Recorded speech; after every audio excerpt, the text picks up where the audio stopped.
Per caso anche voi negli scorsi mesi siete stati bombardati sui social da pubblicità su Dungeons and Dragons? Sì, è da poco uscito un film su Dungeons and Dragons, L'onore dei ladri, e no, non ci pagano per dirvelo. Magari. Paramount, quando vuoi, manda il bonifico. Ecco, la cosa ci ha fatto pensare, sia a D&D e ai giochi di ruolo in generale, ma in particolare ai videogiochi di ruolo. Vi siete mai chiesti quali siano le origini di questo genere così fortunato? Bene, oggi andremo proprio a vedere le dinamiche che hanno portato alla nascita, ormai quasi 50 anni fa, del GDR e come questo sia arrivato ad avere quell'enorme successo di cui gode ancora oggi.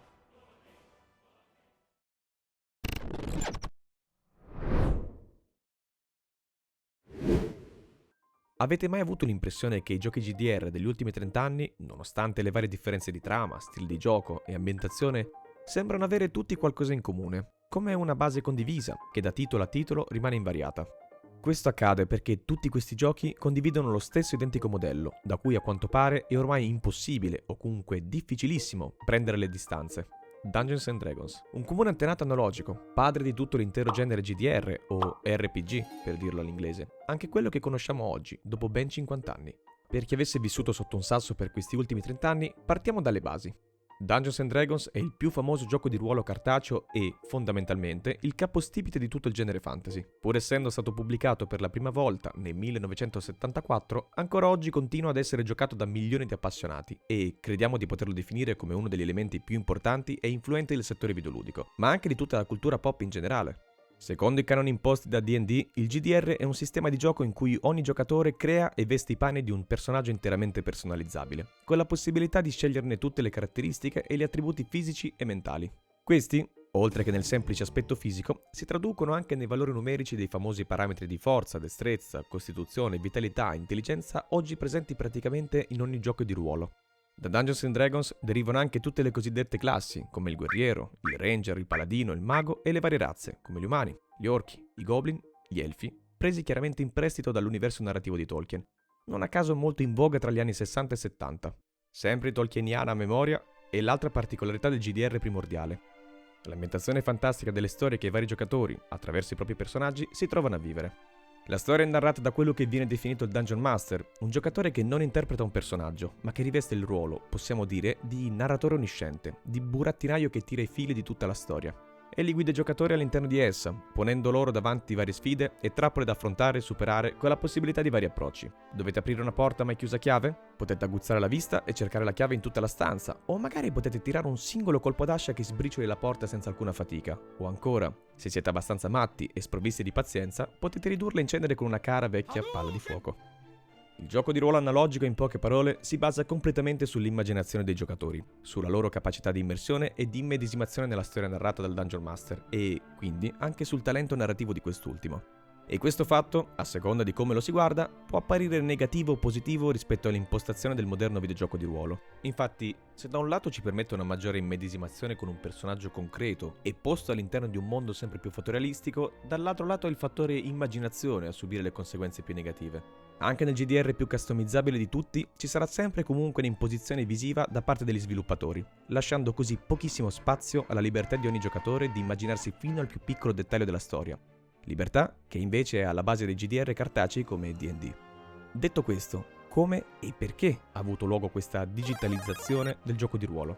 Per quanto riguarda il perché, la risposta è probabilmente legata al momento storico in cui questo processo ha avuto luogo. Gli anni 70 sono il periodo in cui si diffondono i primi computer ad uso civile e di conseguenza molti degli smanettoni appassionati sia di elettronica che di D&D iniziano a sperimentare con questa nuova tecnologia, cercando di riportare in forma digitale il gioco di ruolo cartaceo, sicuramente inconsapevoli di quello a cui avrebbero poi dato vita. Già a metà degli anni 70, quasi immediatamente dopo l'uscita di Dungeons and Dragons, vennero realizzate alcune versioni digitali, anche abbastanza elaborate, come ad esempio Dungeon, Payday 5 e D&D, tutti e tre realizzati nel 1975. E in effetti questi titoli presentavano già delle innovazioni che i videogiochi per home computer non avrebbero raggiunto se non anni dopo, perché erano stati sviluppati per mainframe a uso accademico, dotati di terminali ben più potenti di quelli a uso domestico a quel tempo. Ma questo vantaggio fu anche il più grande limite di questi giochi, l'accessibilità per i giocatori. I mainframe infatti erano disponibili in quel periodo solo all'interno delle università e ovviamente erano anche l'unico mezzo possibile per giocarli. Qualcosa diciamo non proprio alla portata di tutti. Per questo motivo furono altri titoli che, sempre prendendo spunto da Dungeons & Dragons, portarono alla nascita e al successo pubblico dei videogiochi di ruolo. Un importante contributo venne sicuramente dato dal successo delle cosiddette avventure testuali, sempre a partire da metà anni 70. Queste costituiscono un esempio di ibridazione tra narrativa letteraria, gioco di ruolo analogico e videogioco, dove il giocatore si ritrova a giocare da solo e non più in gruppo, con il computer che assume il ruolo di una sorta di game master. In questo caso il gameplay era ovviamente molto limitato e consisteva in alcuni semplici comandi che il giocatore doveva digitare, corrispondenti alla decisione che aveva preso rispetto a qualsiasi scelta il gioco gli avesse messo davanti.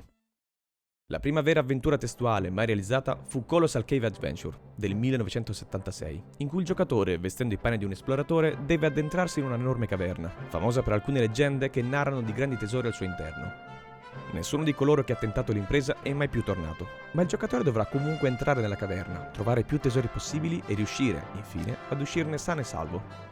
Una trama molto simile a quella di Zork, una serie di avventure testuali degli anni 70-80, importante per essere la prima avventura testuale ad avere un reale successo commerciale. Anche in questo caso, la storia vede un anonimo avventuriero in missione per trovare i tesori di Zork, nascosti nelle labirintiche profondità del grande regno sotterraneo, dove si troverà ad affrontare pericolose creature e a risolvere vari enigmi per portare a termine il suo compito. Da questi rapidi esempi appare chiaro il grande influsso che queste opere abbiano esercitato sulla produzione videoludica che darà poi effettivamente vita al videogioco di ruolo. Non a caso, Colossal Cave Adventure è considerata una delle principali fonti di ispirazione per un altro titolo cardine della nostra storia, Rogue. In un mondo dell'ambientazione fantasy direttamente ispirata a D&D e con una grafica di gioco molto particolare, essendo composta solo da caratteri di testo e codice ASCII, il giocatore dovrà superare i vari livelli di un enorme dungeon infestato da terribili mostri, ma anche pieno di grandiosi tesori. L'obiettivo ultimo sarà trovare il leggendario amuleto di Yendor e, solo una volta recuperato il prezioso artefatto, il giocatore potrà tornare sui suoi passi e uscire dal dungeon.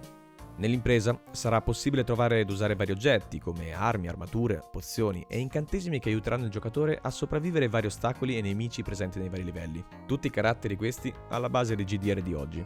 Rogue, uscito nel 1980, oltre ad essere il capostipite del genere videoludico, appunto roguelike, avrebbe avuto tutte le caratteristiche per essere un GDR di successo al tempo.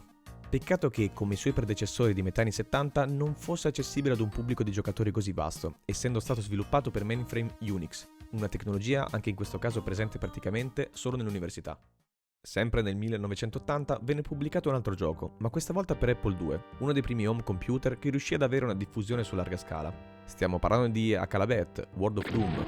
Il giocatore veste i panni di un avventuriero, che riceverà da un tale Lord British l'incarico di uccidere una serie di 10 mostri, uno più forte e temibile dell'altro. L'importanza di questo gioco, oltre al fatto di essere il primo videogioco di ruolo che, a differenza dei suoi predecessori, riuscì finalmente a riscuotere un reale successo commerciale, è la presenza di alcune novità fondamentali per lo sviluppo di altri titoli che nasceranno poi in seguito. La prima, e sicuramente la più evidente, è la presenza di, possiamo dire, un doppio gameplay. Da una parte l'esplorazione del mondo esterno con una visione dall'alto, in cui il personaggio è rappresentato da una croce che si muove per la mappa di gioco, e dall'altra una delle innovazioni vere e proprie, l'esplorazione dei dungeon in prima persona all'interno di un ambiente 3D realizzato in wireframe. Il termine wireframe, letteralmente traducibile come fil di ferro, sta a indicare quella tecnica di riproduzione di oggetti tridimensionali attraverso il disegno dei soli spigoli, così che il processo risulti molto più semplice e rapido da realizzare. Una maniera rudimentale di rappresentazione degli spazi in 3 dimensioni, ma comunque più che efficace per l'epoca. Le altre importanti novità presenti in questo titolo sono sicuramente l'introduzione della meccanica della fame, con il relativo bisogno di consumare del cibo per sopravvivere e, soprattutto, l'associazione dei comandi di gioco a delle hotkeys specifiche, cosa per noi ormai più che scontata. Con Akalabeth World of Doom, il mondo dei videogiochi di ruolo compie un grande passo in avanti verso quello che diventerà poi in futuro. Non a caso, proprio Akalabeth sarà la base per la nascita della serie Ultima, che insieme a quelle di Wizardry e Might and Magic sono considerati i pilastri fondamentali del genere, responsabili di aver gettato le basi del videogioco di ruolo per come siamo abituati a conoscerlo oggi. Da questo punto in poi, il GDR vedrà negli anni un progressivo sviluppo, con contaminazioni con altri generi videoludici e con la divisione in quelle che possiamo definire come le due correnti principali del genere. I JRPG, i cui titoli più famosi sono sicuramente Dragon Quest e Final Fantasy, e i WRPG, con titoli come Elder Scrolls, Fallout, Diablo, Gothic, The Witcher e tutta la famiglia dei Souls. Inutile dire che anche tuttora questo genere videoludico continua a riscuotere moltissimo successo da parte del pubblico e, come già detto all'inizio di questo video, la cosa veramente sorprendente è come, ancora oggi, continuano ad essere rilasciati dei GDR sicuramente all'avanguardia, ma che, in fin dei conti, sono costruiti sul sistema di gioco introdotto mezzo secolo fa da Dungeons & Dragons. Questo mostra, da un lato, la grandissima versatilità di un genere che, dopo tutto questo tempo, ancora sembra avere molto da dire e da mostrare, e dall'altro l'enorme e reale impatto che D&D ha avuto e, soprattutto, continua sorprendentemente ad avere su tutta l'industria dell'intrattenimento contemporaneo. Detto questo, speriamo che anche questo video vi sia piaciuto e vi invitiamo a lasciare un like e a iscrivervi al canale. Seguiteci su Instagram e TikTok, così da non perdere nessun aggiornamento. E per chi volesse contribuire ancora di più al nostro progetto, abbiamo anche un Patreon. Ne approfittiamo per ringraziare i nostri sostenitori e per ricordarvi che al link in descrizione potete vedere i benefici riservati agli abbonati. Grazie a tutti per il supporto e al prossimo video!